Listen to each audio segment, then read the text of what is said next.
కేసుకి ఏర్పడి మండలం ఉన్న చెరువులన్నీ వరుస క్రమేణా తిరుక్కుంటూ మరి అక్కడ రైతులందరినీ కూడా మమేకం చేసి మరి మనకి ఏ విధంగా నీళ్ళు వస్తాయి, ఏ రకంగా అయితే రైతాంగం బాగుపడుతుంది అనే ఉద్దేశంతో ఇవాళ బీజేపీ పార్టీ అనుకో, టీఆర్ఎస్ పార్టీ అనుకో, మిగతా రైతు సంఘాలు అనుకో, సిపిఐ వాళ్ళు కూడా ఈరోజు హాజరైన వారు కూడా ధన్యవాదాలు చేస్తా ఉన్నాం.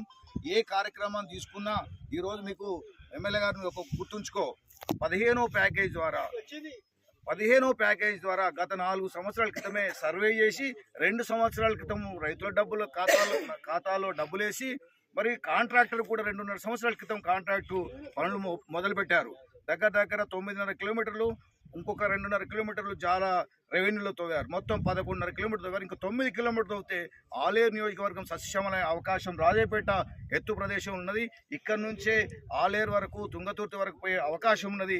దీన్ని అర్థం చేసుకోకుండా అబద్ధత భావంతో మాట్లాడుతూ నీ యొక్క రియల్ ఎస్టేట్ వ్యాపారం పుంజుకోవాలనే విధంగా వ్యవహరిస్తున్నాం ఎమ్మెల్యే. ఈ రోజున పరిస్థితిలో ఈ రైతాంగం అంతా మరి దిక్కు అంటూ ఉన్నారు. ఎందుకోసం అంటే ఈ ప్రాంతం అంతా ఎడారిలా తయారైపోయింది. పశువులన్నీ కలేబరాలకు పోయే పరిస్థితి ఉన్నది. గత సంవత్సరంలో ఈ టైంలో ఫుల్గా నీళ్లు ఉంటుండే. గత 4 సంవత్సరాల నుంచి ప్రతి చెరువు నిండింది. ఈ సంవత్సరం నుంచి గతంలో కూడా నిండలేకపోతున్నది. కాబట్టి మీరు వెంటనే కాళేశ్వరం నీళ్ళు అన్ని తెచ్చి మల్లన్న సభ ద్వారా 35 టీఎంసీలు ఇప్పుడు నింపి ఉన్నాయి. మరి మళ్ళొక సంవత్సరాని కోసం ఇప్పుడు డిసెంబర్లో మళ్ళీ కూడా 35 టీఎంసీలు నింపాలి. ఆ నీళ్ళని వృధాగా తుంగతుర్తి వరకు పంపిస్తున్నావు. ఎందుకు పంపిస్తున్నావు అంటే ఇసుక కాంట్రాక్ట్ మాఫియా కోసం పంపిస్తున్నావు. అదంతా దుర్మార్గమైన పని.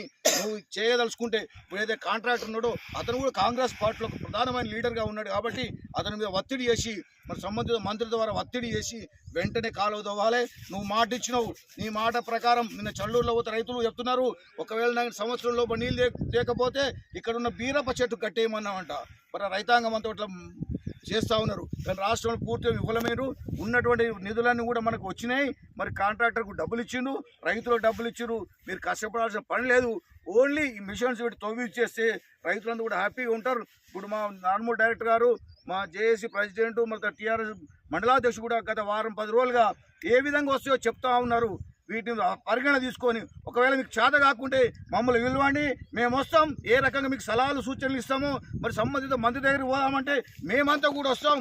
ఆ మంత్రి ఏ విధంగా నిధులు ఇవ్వడో, మరి ఎందుకు అక్కడ ఆ నియోజకవర్గానికి తెచ్చుకుంటున్నాం, మనకెందుకు ఇవ్వడో, మేమంతా కూడా అఖిలపక్షంగా వచ్చి మీకు మద్దతుగా ఉంటాం. మీకు కూడా మంచి జరుగుతుంది. భవిష్యత్తులో ఐలేగా నీళ్ళు ఇచ్చిన ఒక పేరు వస్తుంది. కాబట్టి నువ్వు కష్టపడాల్సింది ఏమీ లేదు. మంత్రి దగ్గర పోయి ఇమ్మీడియట్గా జీవో ఇష్యూ చేస్తే ఆ కాంట్రాక్టర్ వచ్చి తవ్వేస్తాడు. ఈ వచ్చే నెల లోపల అంటే 15 రోజుల లోపల పూర్తి చేయవచ్చు అనేది సాంకేతిక నిపుణులు చెప్తా ఉన్నారు. కాబట్టి 15 రోజులు నిర్ణయం తీసుకోకపోతే పెద్ద ఎత్తున మీ ఇంటిని ముట్టడిస్తాం, లేకపోతే మీ యొక్క కార్యాలయాన్ని ముట్టడిస్తాం. మరి అది కూడా నిర్ణయం తీసుకుంటాం. రాజపేట ఉన్న రైతులంతా కూడా, ఎందుకంటే 15 రోజుల లోపల పంటలను నిండిపోయే పరిస్థితి వచ్చింది. అప్పుడు రైతుల్లో చలనం వస్తుంది, నువ్వు గ్రామాల్లో తిరగలేని పరిస్థితి వస్తుంది. కాబట్టి ఈ సందర్భంగా డిమాండ్ చేస్తా ఉన్నా, 15 రోజుల పూర్తి కాలువలు మొదలుపెట్టకపోతే నీ ఇంటిని ముట్టడిస్తాం, నీ కార్యాలయాన్ని ముట్టడిస్తామని నేను డిమాండ్ చేస్తా ఉన్నాను.